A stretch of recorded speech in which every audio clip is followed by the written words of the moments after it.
तो पहले शौक से परचेज़ किया था, अब मुझे पता लगा कि मैं इसमें थोड़ा अपने आप को इनकम भी कर सकता हूँ। उसके साथ साथ लाइक मैं इसमें सेल और परचेज़ का काम कर सकता हूँ, अपने हॉर्स को शो में उतार सकता हूँ एक लेवल पे अपनी प्लेस को। और उसके बाद देखिए आप, जब मैं इसको मैं कहीं उतार के ले जाऊँ तैयार करके, मतलब अच्छे से बिल्कुल बिल्डअप करके मैं कहीं बाहर लेके जाऊँ तो अच्छा मेरा नाम होगा, मेरी प्लेस का नाम होगा, इसका नाम होगा।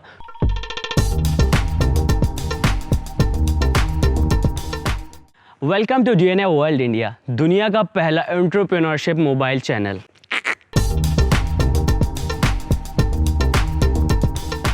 मुझे बचपन से ही घोड़ों का बहुत ज़्यादा शौक़ है। बचपन से मतलब ना मुझे बाइकों का ना किसी कार का, सिर्फ हमेशा घोड़ों का, हॉर्स का, इनका ही मुझे बचपन से बहुत ज़्यादा शौक़ रहा है।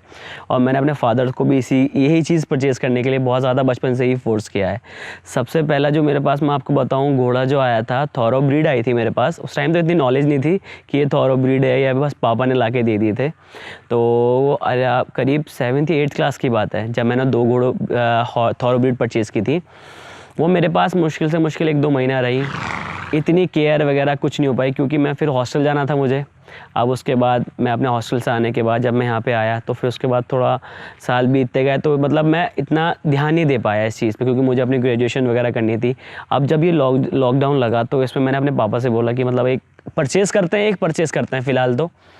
फिर एक लेके आए तो पापा ने उसकी तरफ मेरा रुझाव देखा कि मतलब कि हाँ ये कर रहा है इस चीज़ में। तो फिर मैंने पापा को बताया कि पापा इसके ये पॉजिटिव एस्पेक्ट्स हैं, ये नेगेटिव एस्पेक्ट्स हैं। तो पापा बोले ठीक है।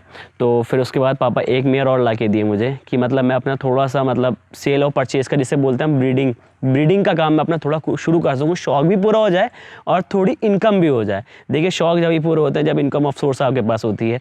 अगर मैं इसमें अपनी इनकम नहीं देखूँगा, सिर्फ शौक़ के लिए पालता रहूँगा तो एक टाइम पर आके मेरे ऊपर बोझ लगने लगेगा।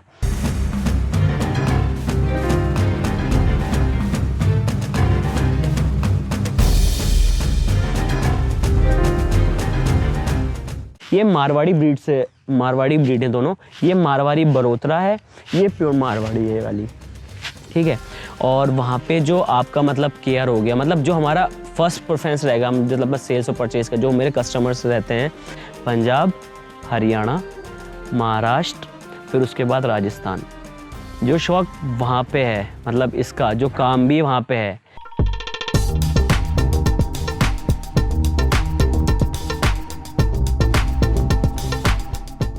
मेरे पास ये 2 मेयर हैं, ठीक है। पहली इसका नाम है, मेरी बहुत चाहिए थी, बहुत प्यारी मेयर है, ये मेरा बहुत ज़्यादा कहना मानते हैं जिसे कहते हैं।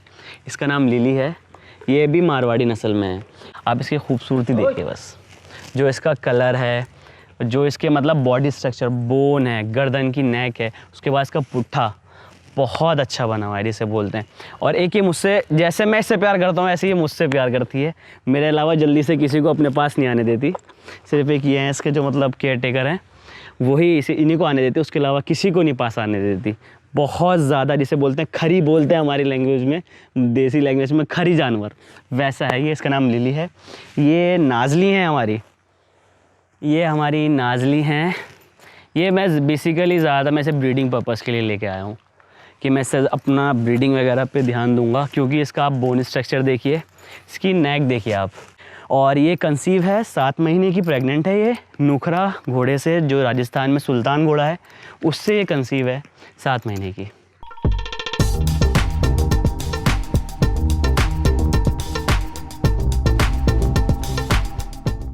कहते हैं कुत्ते बहुत वफ़ादार होते हैं, मेरा मानना है कि घोड़े से ज़्यादा वफ़ादार मुझे कोई जानवर नहीं लगा, सबसे पहली बात। और जब आप इन्हें पालते हैं तो इनकी केयरिंग भी होती है, फिर उनके बाद इनकी मतलब दवा वगैरह, मेडिसिन वगैरह, रेगुलर ट्रीटमेंट।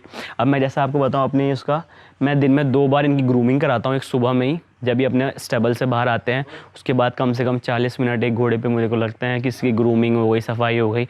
उसके बाद मैंने फील्ड में छोड़ता हूँ 1-1.5 घंटे के लिए, कि मतलब ये अपने आप को खोल सकें, क्योंकि रोज़ राइडिंग नहीं होती हर किसी से, ठीक है। अब मैंने फील्ड में छोड़ दूँ तो ये अपना 1-1.5 घंटा घूमे वहाँ पे, मस्ती करें, जो इन्हें करना है। फिर उसके बाद क्या होता है, ये मतलब खुश रहते हैं। कहने का मतलब ये खुश रहते हैं, ना ही किसी से एग्रेसिव होते, क्योंकि इन लोग की, ये घोड़े हैं, भागने के लिए बने बेसिकली। हम इन्हें कैद करके कहीं बंद करके रख नहीं सकते, ठीक है। तो इस वजह से इसकी ग्रूमिंग होती है इन लोग की, जिससे मतलब साफ़ सफाई वगैरह। फिर उसके बाद शाम में जब ये पैडिक में जा रहा है तो उससे पहले एक बार ग्रूमिंग होती है। और इन्हें सर्दी बहुत जल्दी होती है, सर्दी बहुत ज़्यादा जल्दी होती है। सर्दियों में तो ख़ास तौर से इसका ध्यान रखना चाहिए। कि आपके जानवर को बिल्कुल भी ठंड ना लगे। जैसे हमारा नेचर है ना, सर्दी ज़ुकाम खांसी, हम तो बच जाएंगे, बट अगर इन्हें ढंग से हो गई ना तो ये नहीं बचेंगे। सबसे पहली बात, अगर कोई घोड़ा परचेज़ करता है, अगर वो उसे अपने बच्चे की ना तरह ना पाले ना, मतलब अपने जैसे प्यार जैसे बोलते हैं, जैसे अपने लव वंस उसकी तरह ना रख सके, तो कृपया करके कोई घोड़ा ना रखें।